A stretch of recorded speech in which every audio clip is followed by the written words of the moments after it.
All right, today we're cracking a case that might just change how you look at your favorite snacks. It's a real mystery that starts with a delicious, deep-fried pastry, and, well, it ends with a pretty surprising revelation about how our bodies actually process food. So, get this. Here's the central question we're diving into. Could a deep-fried, savory snack actually be better for your blood sugar than just a simple piece of toast? I know it sounds completely backward, but the data from a real-world test tells a really fascinating story.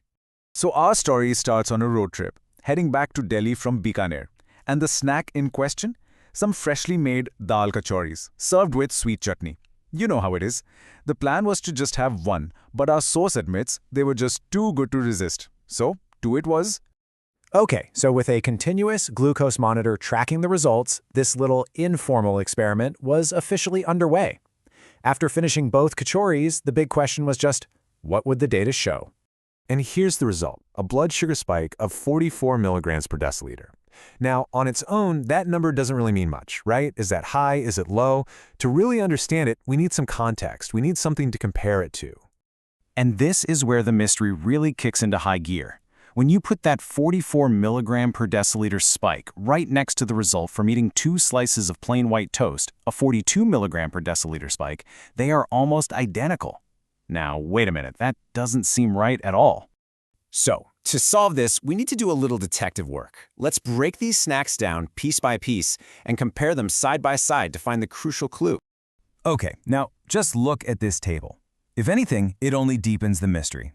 As you can see, both snacks use the same main ingredient, refined flour. But, and this is a big but, the kachoris had more carbs, and they came with that sweet chutney, which is basically just added sugar. So logically, the kachori should have caused a much bigger blood sugar spike. So, what gives? If the kachoris had more carbs and more sugar, what on earth could possibly be powerful enough to counteract all of that and produce such a surprisingly similar result? Well, the answer, my friends, lies in that very last row, the cooking method. And this brings us to our prime suspect, the fat factor. Turns out, the secret to this whole mystery isn't just about the ingredients themselves, but about the huge amount of fat that comes from deep frying. You see, it all comes down to a principle known as the fat effect. To put it simply, when you eat a significant amount of fat along with your carbs, that fat acts like a brake. It literally slows down the entire digestive process, which means the sugar from those carbs gets released into your bloodstream much more slowly, much more gradually. So, problem solved, right? We should just deep fry all our carbs. Well, not so fast. There is a huge catch here. As our source puts it very bluntly, this is absolutely not a cheat code. And this chart right here shows us that catch. Just take a look at these bars. While that initial spike was pretty similar, it took twice as long for blood sugar levels to get back to normal after the kachoris compared to the toast. So the total sugar impact, it didn't just disappear. It just got spread out over a much longer period, keeping blood sugar elevated for hours. So after our investigation, after all this digging, what's the final verdict on the curious case of the kachori? Let's weigh all the evidence. So here's the bottom line. Yeah, fat can blunt that initial sugar spike, but the trade-off is that you get prolonged high blood sugar. The overall impact is delayed, it's not avoided.